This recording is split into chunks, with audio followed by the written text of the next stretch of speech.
दोस्तों, स्वागत है आपका मेरे YouTube चैनल इंग्लिश बाबू पर। और आज मैं फिर हाजिर हूँ आपके साथ एक नई स्टोरी लेकर। और दोस्तों, आज जो स्टोरी मैं आपके लिए लेकर आया हूँ ये एक शॉर्ट मॉरल स्टोरी है। बहुत ही प्यारी, मज़ेदार और बहुत ही अच्छी कहानी है, अच्छे मॉरल के साथ। उसके अलावा दोस्तों, आज की इस स्टोरी में आपको कुछ नए इंग्लिश के वर्ड मीनिंग सीखने को मिलेंगे, उनकी करेक्ट प्रोनाउंसिएशन के बारे में पता चलेगा। और हमेशा की तरह जो इसका ग्रामर का पार्ट है उसे बिल्कुल डिटेल में कवर करेंगे, तो एक एक स्ट्रक्चर को आप बड़ी आसानी से सीख पाएंगे।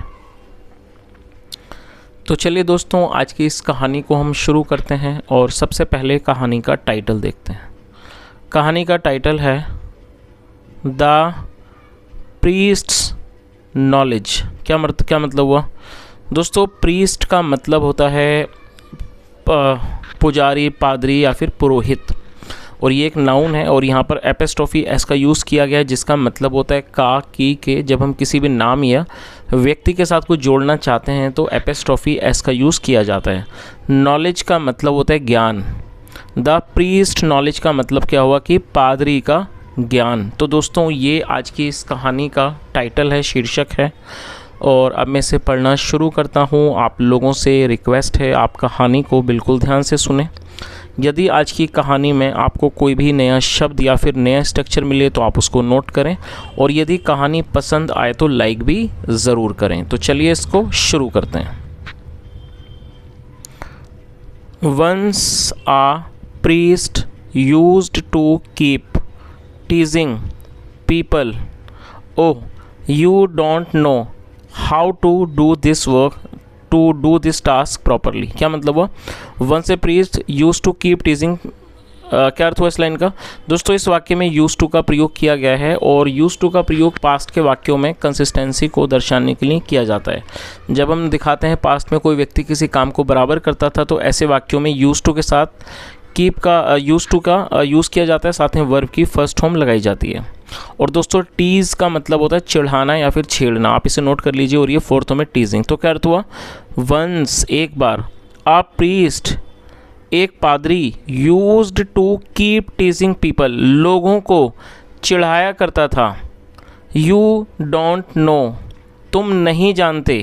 How to do this task, इस काम को कैसे करते हैं।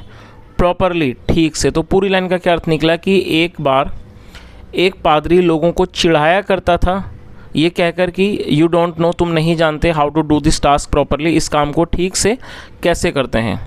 Your life is worthless. दोस्तों, वर्थलेस एडजेक्टिव है जिसका मतलब होता है बेकार, अयोग्य, जो किसी काम का ना हो। और ये इसका व्यर्थ, ये एडजेक्टिव है।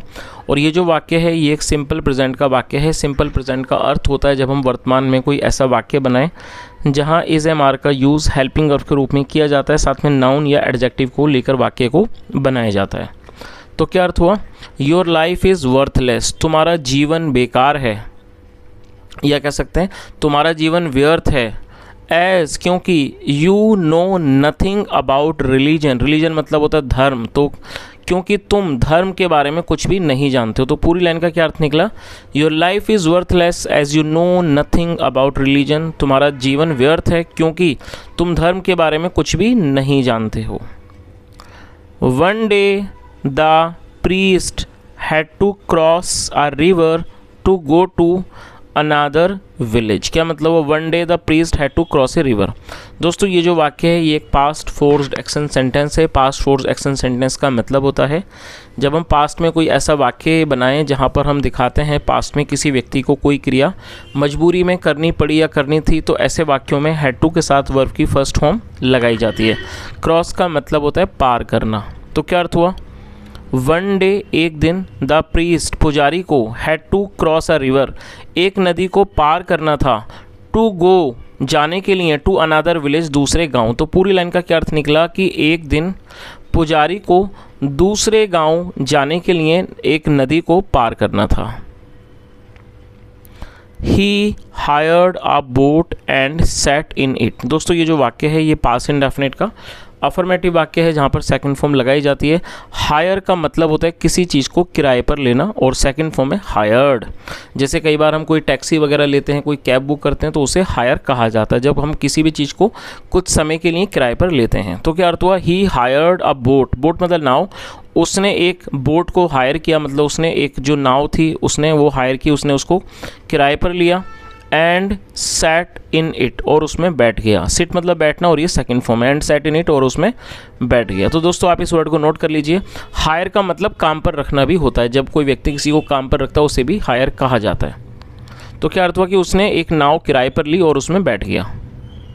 The boatman asked the priest to pay him to row him across. क्या अर्थ हुआ, the boatman asked the priest. दोस्तों आस्क मतलब पूछना होता है, उसके अलावा किसी व्यक्ति को कुछ करने को कहने को भी आस्क कहा जाता है, और ये सेकंड फॉर्म है।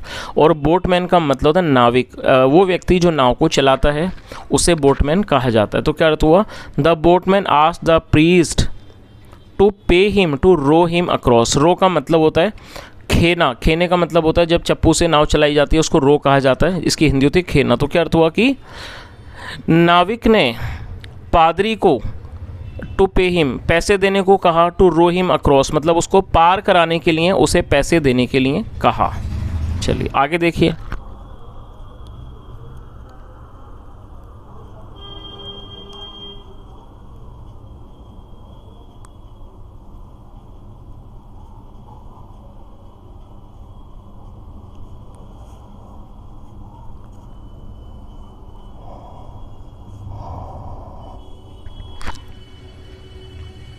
The priest said, instead of money, I will give you precious treasures of knowledge on the way। क्या अर्थ हुआ, द priest said, से मतलब कहना, और ये सेकंड फॉर्म है। और दोस्तों ये पास इंडेफिनिट का ही वाक्य है जहाँ पर सेकंड फॉर्म लगाई जाती है। ये से की सेकंड फॉर्म है। द priest said का मतलब हुआ कि पादरी ने कहा। इंस्टीड ऑफ मनी, दोस्तों इंस्टीड ऑफ को नोट कर लीजिए। इंस्टीड ऑफ का मतलब होता है की बजाय। इंस्टीड ऑफ मनी का मतलब हुआ कि पैसों की बजाय। आई विल गिव यू, दोस्तों ये एपिस्ट्रोफी एक के बाद डबल एल को विल पढ़ा जाता है, और ये फ्यूचर इंडेफिनिट का वाक्य है।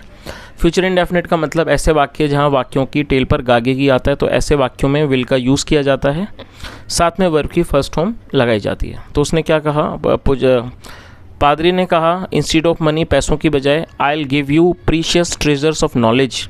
प्रीशियस का मतलब होता है कीमती मूल्यवान, और ट्रेजर्स का मतलब खजाना। तो उसने क्या कहा कि मैं तुम्हें पैसों के बदले ऑन द वे रास्ते में ज्ञान का जो कीमती खजाना है वो दूंगा। तो इस तरह से पूरी लाइन का क्या अर्थ निकला, the priest sad instead of money I will give you precious treasures of knowledge on the way. पादरी ने कहा कि मतलब कि पैसों की बजाय मैं तुम्हें रास्ते में ज्ञान का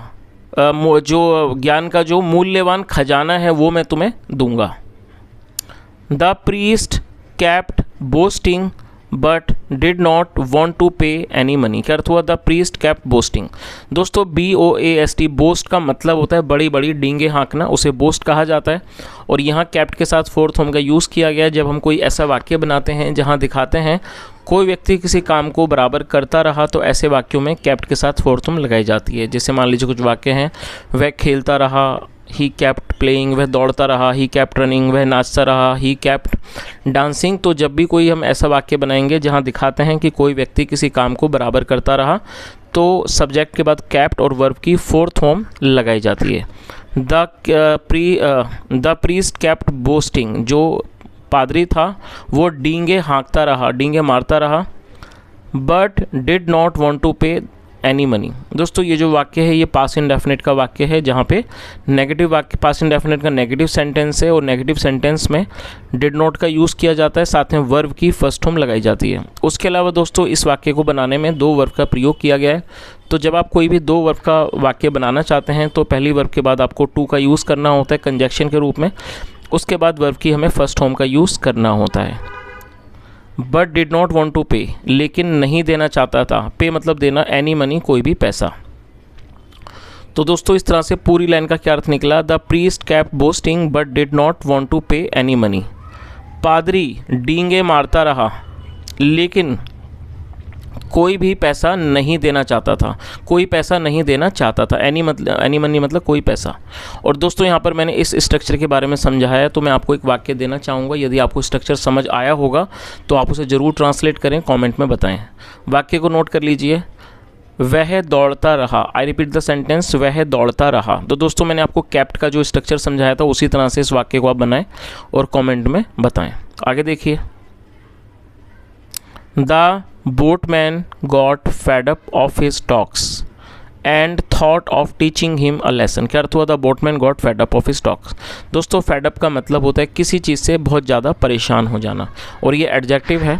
और दोस्तों इस वाक्य में इस एडजेक्टिव को वर्ब बनाया गया है। तो जब हम किसी एडजेक्टिव को वाक्य में यूज़ करेंगे, यदि हम इसको सिंपल प्रेजेंट में यूज़ करते हैं तब हमें किसी भी सपोर्टिंग वर्ब का यूज़ करने की कोई आवश्यकता नहीं है।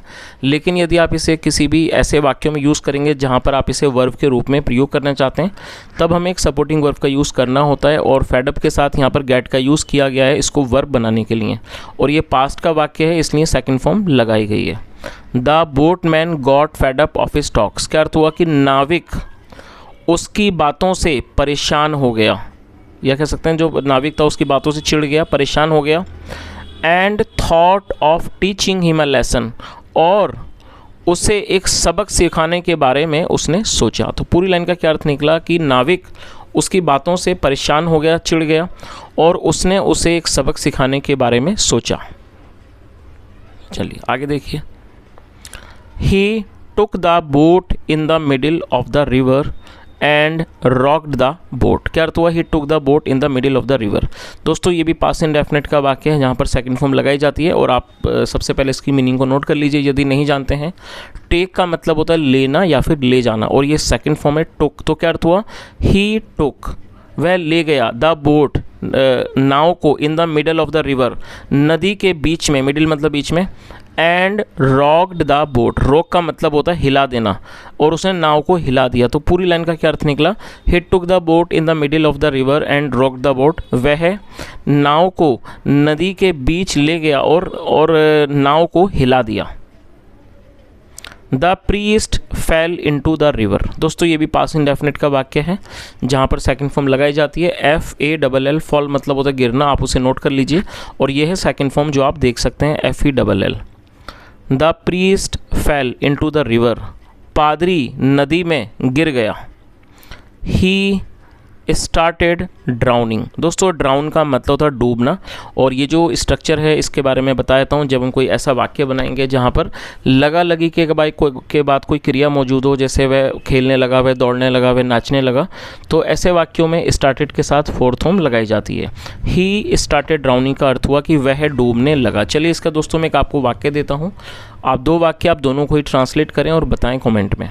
पहला वाक्य नोट कर लीजिए, मैं उन लोगों को पढ़ाने लगा। आई रिपीट द सेंटेंस, मैं उन लोगों को पढ़ाने लगा। अब आप दूसरे वाक्य को भी नोट कर लीजिए, बारिश होने लगी। आई रिपीट द सेंटेंस, बारिश होने लगी। तो दोस्तों यहाँ तक कहानी आपको समझ आ गई होगी।